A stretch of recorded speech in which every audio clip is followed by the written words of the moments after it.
Bismillahirrahmanirrahim. Assalamualaikum warahmatullahi wabarakatuh. Perkenalkan, saya Luciatul Hasanah. Pada video kali ini saya akan menjawab beberapa pertanyaan dan akan membahas beberapa persoalan penting dalam studi Islam. Mulai dari perkembangan peradaban Islam, pendekatan dalam memahami kebenaran, hubungan agama dan rasionalitas hingga tantangan Islam di era modern dan digital.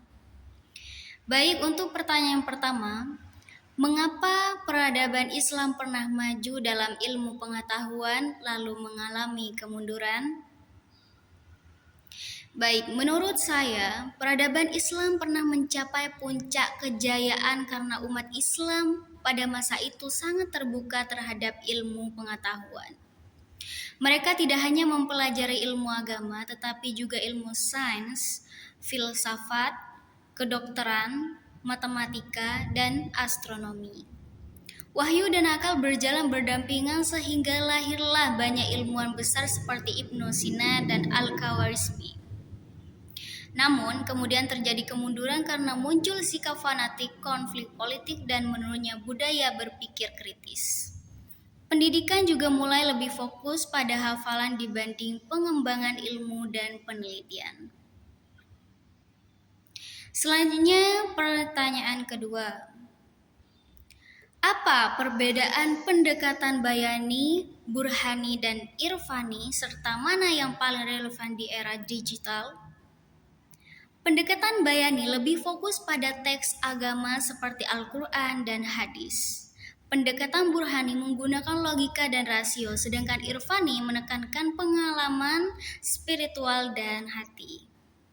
Menurut saya, di era digital sekarang, pendekatan burhani sangat penting karena masyarakat membutuhkan kemampuan berpikir kritis untuk menghadapi hoax, AI, dan arus informasi yang sangat cepat. Tetapi pendekatan burhani tetap harus diseimbangkan karena dengan bayani dan irfani agar manusia tidak kehilangan nilai moral dan spiritual. Baik, berikutnya pertanyaan ketiga. Apakah kritik Al-Ghazali terhadap filsafat memperkuat atau menghambat perkembangan sains Islam? Dalam kitab Tahafut Al-Falasifah, Al-Ghazali mengkritik beberapa pemikiran filsafat yang dianggap bertentangan dengan ajaran Islam. Menurut saya, kritik tersebut memang memperkuat akidah umat Islam, tetapi di sisi lain sebagai umat akhirnya menjadi takut terhadap filsafat dan ilmu rasional. Hal itu membuat perkembangan sains di dunia Islam ikut melambat. Kemudian masuk ke pertanyaan keempat. Bagaimana hubungan wahyu dan rasionalitas dalam Islam? Apakah keduanya selalu harmonis? Dalam Islam, wahyu dan akal sebenarnya saling melengkapi. Wahyu menjadi pedoman moral manusia, sedangkan akal membantu manusia memahami kehidupan dan ilmu pengetahuan. Namun, dalam perkembangan modern, kadang muncul perbedaan pandangan antara agama dan sains. Karena itu diperlukan sikap terbuka dan dialog agar keduanya tetap berjalan seimbang. Lalu untuk pertanyaan kelima, apa relevansi teori sosial Ibnu Khaldun terhadap umat Islam saat ini?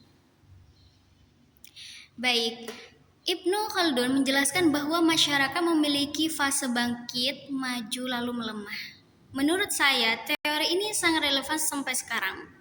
Ketika umat Islam memiliki persatuan, semangat ilmu, dan pendidikan yang baik, mereka akan maju.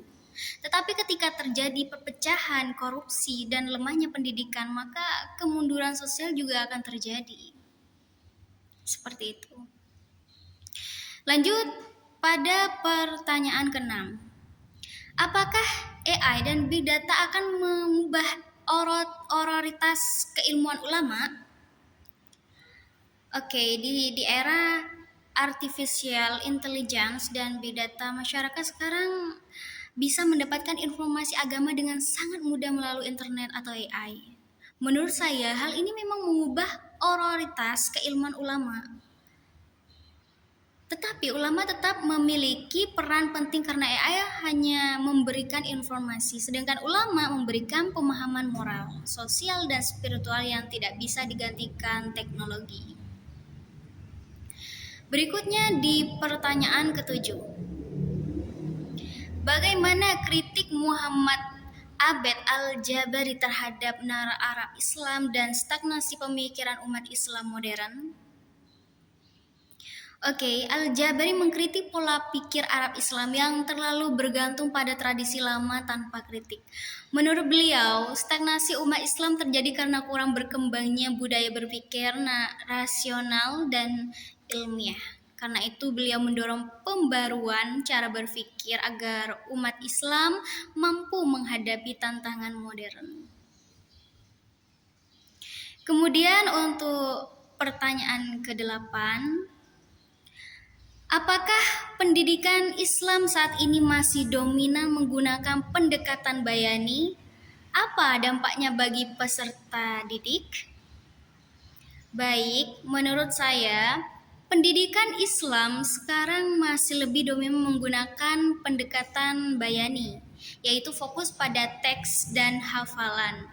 Dampaknya, peserta didik kadang kurang terlatih berpikir kritis, kreatif, dan ilmiah.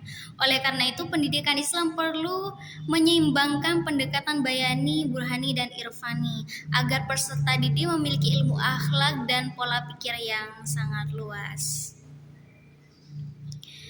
Oke, selanjutnya masuk ke pertanyaan ke-9.